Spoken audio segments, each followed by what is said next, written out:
Christian Alcantar was shot to death while loading equipment into his vehicle. I don't think you want to know my term of justice. What we're looking for is that magic phone call for somebody to call in and say, hey, this is what I saw, and this is whom I saw, and this is the information that I need to give you.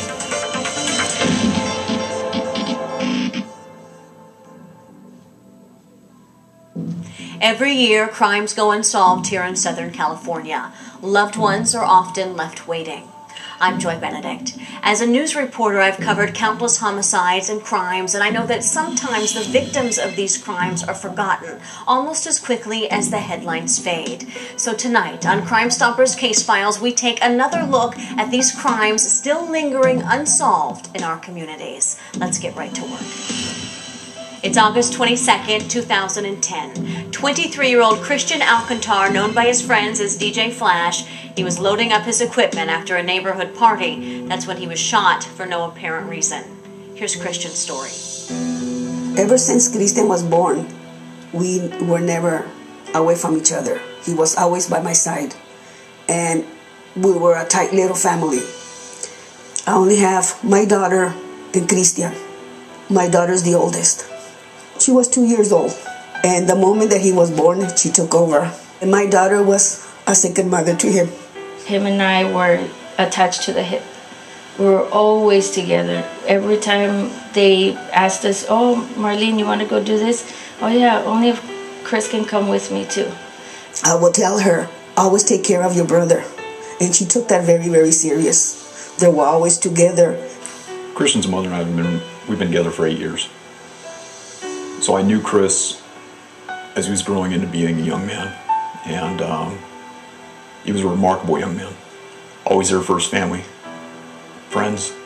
All his friends loved him because he was unique. His personality was unique. He made everybody laugh. Christian was very sarcastic. He was very funny.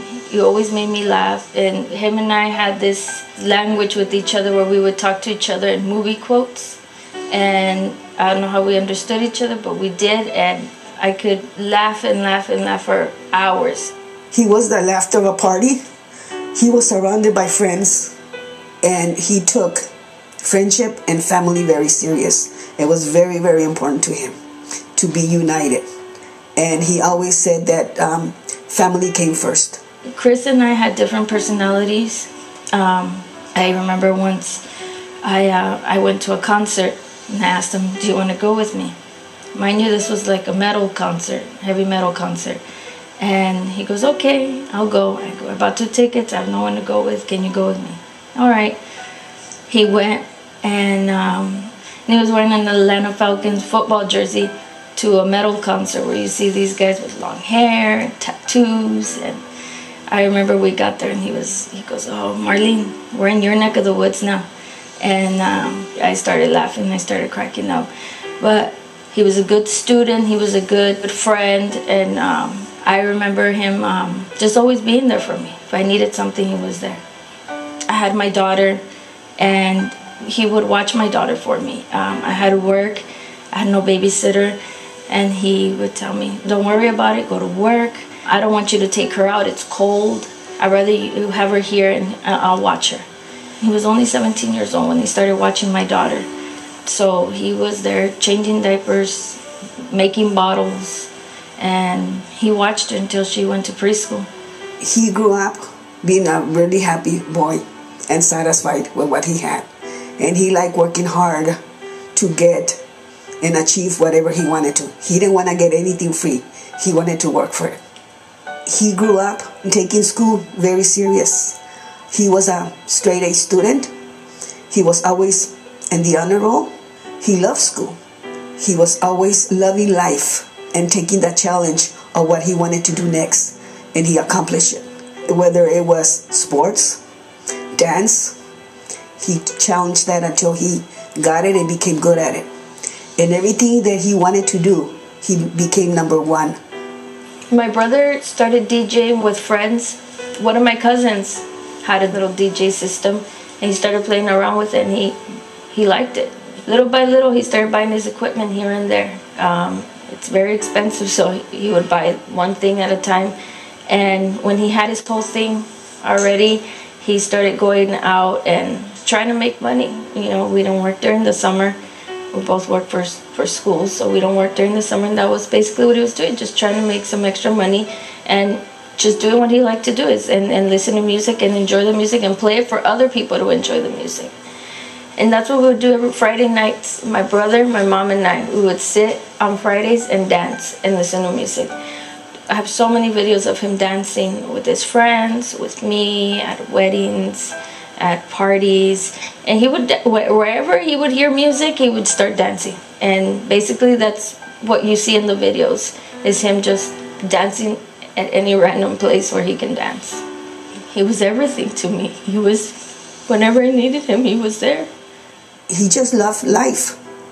And to him, life was very important. And he always had a saying, don't ever hold a grudge. Don't ever hold a grudge. Because you never know what's going to happen tomorrow. And live life to its fullest. Live life, give today's your last day. And always be happy. And that's how he lived his life. Working in the school as he did, being a coach. He had his degree in criminal justice. He had a bright future ahead of him. And going and helping a friend 1 mile from his residence. 1 mile. You're supposed to be safe around where you live.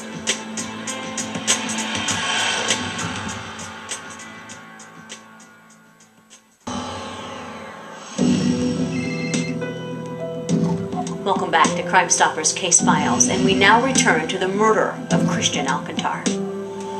Chris meant the world to me, everything. Good uncle, good brother, good son, good friend. He was my best friend. On August 22nd of 2010, deputies from the East Los Angeles Sheriff Station responded to Sunol Avenue in regards to a gunshot victim at the location. Upon their arrival, they found a male Hispanic adult, Mr. Christian Alcantar, had sustained gunshot wounds. He was severely injured. Paramedics and fire department personnel responded and treated Mr. Alcantar at the scene. He was subsequently transported to an area hospital where he died as a result of his injuries. My son was doing a favor for a friend. My son used to DJ, and a friend asked him for his equipment if he could borrow it.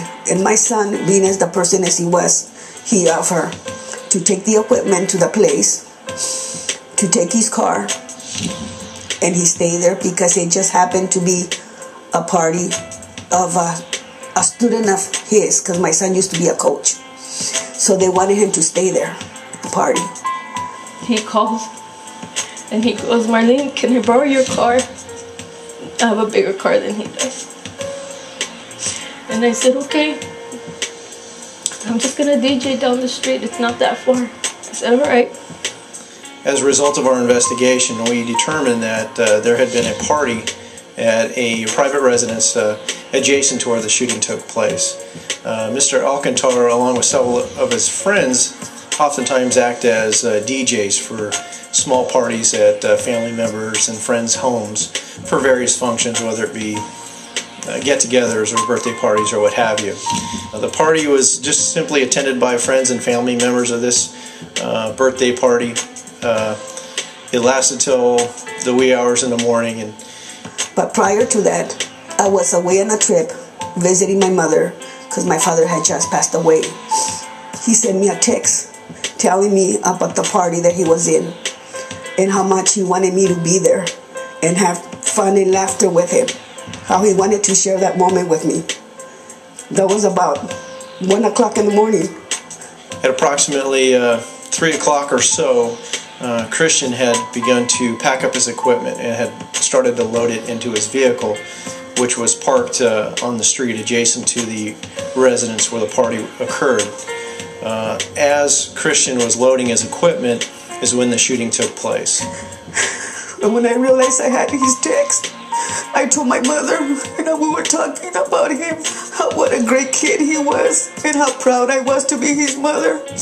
as Christian was beginning to wrap it up for the evening, he began packing up his equipment. I believe there were speakers and some other audio equipment and cables and whatnot. One of his friends was assisting him as he loaded the equipment and was actually out front of the residence at the time. And several other friends were back behind a small gate which is located in front of the residence and somewhat obstructs the view either from the residence or to the residence from the street. And according to witness accounts, he was standing on the passenger side, loading from the passenger side of his vehicle, which was parked against the curb. The suspect vehicle, occupied by approximately 3 individuals, stopped very close to where Christian's vehicle was parked, and that's when the shooter fired multiple times, ultimately striking Christian. He fell as a result of the gunshot wounds onto the sidewalk adjacent to his vehicle. When the shots were fired, Christian's friend, I believe, kind of ducked for cover in front of Christian's vehicle. And after the gunshots subsided, he ran over to see if he could render any aid, along with a couple other the partygoers who actually began administering CPR. I remember getting a phone call in the morning from a cousin of mine. He goes, "Marlene, where's Chris?" And I said, "He should be downstairs asleep." "Are you sure?" I said, "Yeah, why?" And then he goes, "Because I heard some bad news. I heard he was at a party and he got shot." And I go, "No, not Chris." I ran downstairs. I skipped steps. I don't know how I made it down there, but I remember going down there and opening his door of his room, and he wasn't there. So I called the police station, and they told me that, yeah, there was a homicide on that street where he was at. So I could put 2 and 2 together, and I knew it was Chris.